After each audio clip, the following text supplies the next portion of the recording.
Hello friend, कैसे हैं आप लोग। तो आज की क्लास में हम लोग बात करने वाले हैं साम्राज्य का आरंभिक काल। मतलब जब रोमन साम्राज्य शुरुआती समय में था तो उस समय उसका किस प्रकार की व्यवस्था थी, उसे कितने भागों में बांटा गया, उसकी सोसाइटी किस प्रकार से थी, ऐसी कुछ चीज़ों के बारे में हम विस्तार से बात करेंगे। तो चलते हैं इसके टॉपिक के बारे में क्लास। तो देखो, इसमें सबसे पहला जो टॉपिक कहता है हमारे पास, वो कहता है कि जो रोमन साम्राज्य था, अर्थात हमारे पास जो रोम साम्राज्य था उसे दो भागों में बांटा गया था, जिसमें उसके पहले वाले भाग को पूर्ववर्ती और बाद वाले भाग को परवर्ती के नाम से जाना गया, या परवर्ती चरण हम उसे कहते हैं। तो पूर्ववर्ती, जैसे कि यदि हम बात करते हैं रोमन एम्पायर के बारे में, तो रोमन एम्पायर जो है वो लगभग थर्ड हमें BCE से जानकारी मिल जाती है। तो इसके पहले की जो भी इस समय की सभ्यता होगी, उस समय के जो साम्राज्य होंगे, उसे कहा गया था पूर्ववर्ती, से नाम दिया गया, उसे नाम दिया गया पूर्ववर्ती नाम दिया गया। लेकिन जो इसके बाद के टाइम का होगा उसे हमने नाम दिया परवर्ती नाम दिया। क्या नाम दे दिया? परवर्ती। इसी को हम कहते हैं अर्ली एंड लेटर के नाम से हम पुकारते हैं। तो ये है हमारे पास अर्ली और ये हमारे पास लेटर, मतलब उसके बाद वाले एम्पायर के बारे में बात करता है। थोड़ा आगे बढ़ते हैं तो कहता है कि जो रोमन साम्राज्य है उसकी सांस्कृतिक दृष्टि से देखा जाए तो ईरान के तुलना में कहीं अधिक विविधता देखने को मिल जाती है। अब ईरान की यदि हम बात करते हैं और रोम की बात करते हैं, तो जो रोम था इसका फैलाव आपको तीन साम्राज्य में देखने को आपको मिल जाएगा। जैसे कि इसके तीन तीन कॉन्टिनेंट अर्थात महाद्वीप में देखने को मिल जाएगा। जिसमें से यदि हम बात करते हैं पहला, तो वो है हमारे पास यूरोप वाला पार्ट है। और जो दूसरा यदि बात करते हैं तो वो हमारे पास है वेस्ट एशिया वाला पार्ट है। आपके पास तीसरा जो है वह नॉर्थ अफ्रीका का पार्ट है। तो ये तीन पार्ट में ये बहुत बड़े तरीके से फैला हुआ था। इसलिए यहाँ का जो कल्चर था, संस्कृति थी, वो भी काफ़ी ज़्यादा समृद्ध देखने को मिल जाती है। लेकिन यदि बात करते हैं ईरान के बारे में, तो ईरान जो था वो फैला हुआ था आपका वेस्ट एशिया में फैला हुआ था, जिसे हम नाम देते हैं मेसोपोटामिया कहते हैं। मेसोपोटामिया के नाम से हम जानते हैं। तो मेसोपोटामिया का जो एरिया था, जो जगह थी, वह केवल और केवल यहाँ पर एक ही प्रकार के सभ्यता और संस्कृति देखने को मिल जाती है। इसीलिए यहाँ पर हमें ज़्यादा सामाजिक विविधता या सांस्कृतिक दृष्टि से जो उनके समाज में विभिन्न प्रकार के लोग रहते थे उनकी जानकारी हमें नहीं मिलती है। यहाँ वह कहता है इस अवधि के बाद, अर्थात हम बात करते हैं रोमन साम्राज्य के पूर्ववर्ती अवधि के बारे में जब बात करता है, तो कहता है पारथियाई और बाद में ससानी राजवंशों ने ईरान पर शासन किया था। देखो, ईरान पे जो शासन करने वाले लोग थे वो दो लोग थे। एक तो था पहले ससानी था और दूसरा था पारथियाई था। जिन लोगों पर शासन किया उनमें अधिकतर ईरानी ही हुआ करते थे। तो ये दो लोग आए और दोनों लोगों ने मिल करके ईरान पे शासन कर लिया और ईरान के ऊपर अपना अधिकार कर लिया। तो ईरान के आसपास हमें जो सभ्यता मिलेगी, संस्कृति मिलेगी, वो केवल और केवल पारथियाई और ससानी डायनेस्टी के बारे में मिल जाएगी। लेकिन कहता है कि रोमन साम्राज्य क्षेत्रों और संस्कृतियों का एक ऐसा मिला जुला रूप था जिसमें सरकार की एक साझा प्रणाली एक दूसरे के साथ मिली जुली होती थी। मतलब देखो, रोमन जो साम्राज्य था वो तीन भागों में बटा हुआ था। तो तीनों भागों में यदि बात करते हैं, हमारे पास तीन भाग कौन कौन से थे। तो पहला हमारे पास भाग था आपका यूरोप वाला पार्ट था, वेस्ट एशिया वाला पार्ट था और आपका नॉर्थ अफ्रीका का पार्ट था। इन तीनों ही जगहों के जो लोग होंगे, उनके एरिया और उनके कल्चर, सभी के लोगों को साथ लेकर के चला गया। तो इन तीनों ही क्षेत्रों के लोगों के द्वारा मिल करके यहाँ पर सरकार चलाई गई और इसी सरकार को कहते हैं साझा प्रणाली की सरकार कहते हैं। यदि हम बात करते हैं इसमें आगे, तो कहता है हमारे पास कि जो रोमन साम्राज्य है, रोमन साम्राज्य, इसमें कई भाषाएं बोली जाती थी, जिसमें से प्रशासन के लिए, केवल प्रशासन के लिए यहाँ पर लातीनी अर्थात लैटिन लैंग्वेज का इस्तेमाल किया गया और ग्रीक लैंग्वेज का इस्तेमाल किया गया।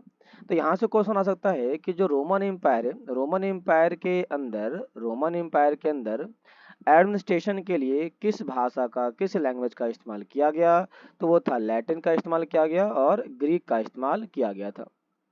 आगे यदि बात करते हैं तो कहता है कि जो रोम के पूर्वी भाग में उच्चतर वर्ग के लोगों के द्वारा ग्रीक भाषा का इस्तेमाल किया गया। तो कहता है जो ग्रीक लैंग्वेज था इसका जो यूज किया गया, इसका जो यूज किया गया वो अपर क्लास के लोगों के द्वारा किया गया था। तो कहाँ पे कहता भी है, यहाँ पे यदि देखें तो कहता है ना कि upper class in the eastern part, upper class कहाँ रहा करते थे, ईस्टर्न पार्ट में रहा करते थे रोम के। जो लोग यूज किया करते थे किस भाषा को, ग्रीक भाषा का ये लोग यूज किया करते थे। लेकिन जो लोग यहाँ पर रहा करते थे वेस्टर्न पार्ट में, वो लोग लैटिन लैंग्वेज का इस्तेमाल करते थे। तो यहाँ समझ में आ चुका होगा आपको। यहाँ से यदि क्वेश्चन यदि बनाया जाए तो कह सकते हो कि जो ईस्टर्न पार्ट था वहाँ पे ग्रीक लैंग्वेज का इस्तेमाल किया गया, और जो वेस्टर्न पार्ट था वहाँ पर लैटिन लैंग्वेज का इस्तेमाल किया गया।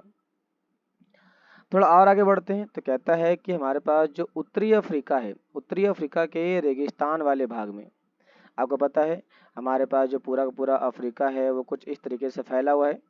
तो ये जो उत्तरी अफ्रीका का जो ये वाला पूरा का पूरा पार्ट है, इस पूरे के पूरे पार्ट में यहाँ पर कुछ भाषाएं बोली गई थी। तो यहाँ पर जो दो भाषा बोली गई थी उनका नाम था यहाँ पर त्रिपोलितानिया और सायरेनाइका। तो यहाँ पर दो भाषाएं जिसका नाम दिया गया त्रिपोलितानिया और सायरेनाइका थी। और इन दोनों ही भाषाओं की तुलना जो किया गया वो लातीनी से किया गया, अर्थात लैटिन लैंग्वेज से किया गया। तो लैटिन लैटिन जो लैंग्वेज था इसको कंपेयर किया गया दो लैंग्वेज से, जिसे हम बोलते हैं त्रिपोलितानिया और दूसरा सायरेनाइका बोलते हैं। तो त्रिपोलितानिया और सायरेनाइका से कंपेयर किया गया, किसको, लैटिन लैंग्वेज को कंपेयर किया गया। इसी समय बात देखते हैं तो कहता है कि जो रोमन साम्राज्य था इसका पहला सम्राट, इसका नाम था अगस्टस। तो ये क्वेश्चन भी आपको आ चुका है कि रोमन डायनेस्टी के अंदर जो पहला राजा था उसका नाम था अगस्टस था, जो 27 BC के समय में आता है और यही रोमन साम्राज्य की स्थापना करता है, जिसे बाद में प्रिंसिपेट नाम दिया गया। क्या नाम दिया गया, प्रिंसिपेट नाम दिया गया। कहता है इसके साथ साथ आगे कि जो अगस्टस था वो रोम का एक छत्र का मतलब होता है यहाँ पर सोल, मतलब यही यहाँ की आत्मा होगी और यही यहाँ का राजा होगा, और सत्ता का वास्तविक स्रोत था, अर्थात ये रियल सोर्स ऑफ पावर भी माना जाता है। इसे रोम का प्रमुख नागरिक माना गया, इसे जो था रोम का मेन सिटीजन दिया गया। ऐसा इसलिए क्योंकि ये हर देश में जो राजा होता है वो वहाँ का प्रमुख होता है, इसीलिए इसको सबसे महत्वपूर्ण नागरिक नाम दिया गया। और ये जो राजा था वो ऑटोक्रेटिक नहीं था। ऑटोक्रेटिक का मतलब होता है ऐसा राजा जो लोगों के अधिकार को छीन ले, ये ऐसा राजा नहीं था। आगे इसमें कहता है, थोड़ा देखते हैं तो यहाँ पर आ जाती है सेनेट के बारे में कुछ बात कही जाती है। ध्यान देना सेनेट के बारे में। तो आपको पता होना चाहिए जो सेनेट था यही वो संस्था थी जो रोमन डायनेस्टी को, रोमन रिपब्लिक कंट्री के सिस्टम को चलाने का काम किया करती थी। और रोमन रिपब्लिक डायनेस्टी को चलाने के लिए जिस सिस्टम को इस्टेब्लिश किया गया उसे सेनेट का नाम दिया जाता है। यहाँ पे कहता भी है कि जो सेनेट हुआ करते थे ये धनवान परिवार का एक छोटा सा समूह हुआ करता था। सेनेट धनवान परिवार का एक छोटा सा समूह हुआ करता था जिन्हें अभिजात वर्ग या इलीट क्लास के नाम से पुकारते हैं, इलीट क्लास या अपर क्लास के नाम से भी इसे पुकारते हैं। इसी में थोड़ा सा एक बात और भी कहता है कि रोमन साम्राज्य में गणतांत्रिक मतलब रिपब्लिक चीजों को चलाने का काम जिससे इलीट क्लास के द्वारा किया गया था उसे हमने सेनेट अभी कहा था, अभी हमने बात किया। तो जो सेनेट हुआ करती थी वो रोम को पहले चलाया करती थी और इनके द्वारा रोम को जो कंट्रोल किया गया वो 509 से लेकर के 27 BC तक चलाया गया। लेकिन 27 BC के बाद यहाँ पर जूलियस सीजर के द्वारा, जूलियस सीजर का दत्तक पुत्र उत्तराधिकारी बनता है जिसका नाम था ऑक्टेवियन। इसने तख्ता को पलट कर दिया और अगस्टस रोम का पहला सम्राट बन के तैयार हो जाता है। तो यहाँ से हमने देखा कि रोमन डायनेस्टी को कंट्रोल करने का काम किसके द्वारा किया गया था, सबसे पहले सेनेट के द्वारा किया गया था 509 से लेकर के 27 BC के बीच में। और बाद में इसकी जगह पर कौन आ जाता है, तो इसकी जगह पर अगस्टस आ जाता है। कितने टाइम में, 27 BC के टाइम में आ जाता है। तो यहाँ से कहता है कि जो रोम था, थोड़ा सा आगे बढ़ जाते हैं तो कहता है कि जो रोम था, रोम में सेनेट के अस्तित्व कई शताब्दी तक चलता रहा। जैसे कि हमने देखा कि ये 509 से लेकर के 27 BCE तक चलता रहा, तो काफ़ी लंबे समय तक इसका शासन देखने को मिल जाता है। इसमें धनी वर्ग के लोग काफ़ी ज़्यादा थे, जिसमें बाद के समय में इटली के जमींदार को भी शामिल कर लिया गया। तो कहते हैं include landlord land owner of Italy origin, तो जो इटली के लोग थे उनको भी बाद में शामिल कर लिया गया। सेनेट के द्वारा रोम के सम्राट का चुनाव किया गया था। जब रोम का सम्राट चुना जाएगा तो वो चुना जाएगा किसके द्वारा, तो सेनेट के द्वारा ही चुना जाएगा। तो सेनेट ने कहा, सेनेट ने इसके ऊपर एक बात कही कि बुरा सम्राट कौन होता है, तो वो होता है जो सेनेट के प्रति ही शत्रुतापूर्ण व्यवहार रखे और उनको शक की दृष्टि से देखे या नज़र से देखे। मतलब जो उनको शंका करते हैं, जो उनको पहचानते नहीं है, जो उनको समझते नहीं है, जो उनके खिलाफ घृणा करते हैं, ऐसे लोगों को ही यहाँ पर नाम दिया गया दुष्ट राजा अर्थात बुरा सम्राट यहाँ पर कहा गया। यहाँ पे एक चीज और भी कहता है कि जो रोमन साम्राज्य का संचालन करना है, तो देखो रोमन साम्राज्य बहुत ही बड़ा साम्राज्य था, अर्थात रोमन एम्पायर बहुत ही बड़ा एम्पायर था। इसे कंट्रोल करने के लिए जो बनाया गया सबसे पहली संस्था सम्राट बनाई गई, दूसरा सेनेट बनाया गया और तीसरा सेना बनाया गया। तो ये तीन सबसे मेजर संस्था थी, इंस्टीट्यूशन था जो रोमन एम्पायर को चलाने का काम करता था। अब यहाँ से क्वेश्चन जो था ना, इस बार यूटी में ये क्वेश्चन आया हुआ है। यूटी में पूछा गया था कि बताइए रोमन डायनेस्टी को चलाने के लिए तीन या कौन कौन सी संस्था इंपॉर्टेंट है, तो वो है सम्राट, सेनेट और सेना थी। कहता है सेना या रोम की सेना एक टाइप की ऐसी सेना थी जो कमर्शियल या फिर कह सकते हैं प्रोफेशनल आर्मी हुआ करती थी, जिसका प्रत्येक व्यक्ति, प्रत्येक सेना, प्रत्येक सोल्जर जो था वो वेतन के बेसिस पे काम करता था। तो कहता है कि जो रोमन आर्मी है was a professional army in which each soldier was paid and had to serve for at least 25 year. मतलब इन लोग जो थे इनको कम से कम 25 ईयर तक काम करना कंपलसरी था, और ये रोमन साम्राज्य की एक खास विशेषता मानी जाती है। ये एक टाइप का स्पेशल फीचर देखने को मिल जाता है।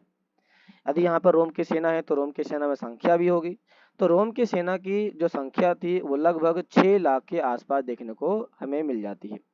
अर्थात कह सकते हो कि रोमन साम्राज्य की जो सेना है वह लार्जर सिंगल ऑर्गेनाइज बॉडी है, लार्जर सिंगल ऑर्गेनाइज बॉडी है जिसमें लगभग 6 लाख सैनिकों को शामिल किया गया था। इस प्रकार से हमने देखा रोमन साम्राज्य के आरंभिक व्यवस्था के बारे में क्लास। यहाँ तक यदि कोई डाउट है, कोई पॉइंट हो तो आप जरूर बताइए और कमेंट बॉक्स में आप डाल के पूछ सकते हैं। तो आज के लिए इतना ही, ये कैसा लगा जरूर बताइए। मिलते हैं नेक्स्ट क्लास में, तब तक के लिए धन्यवाद।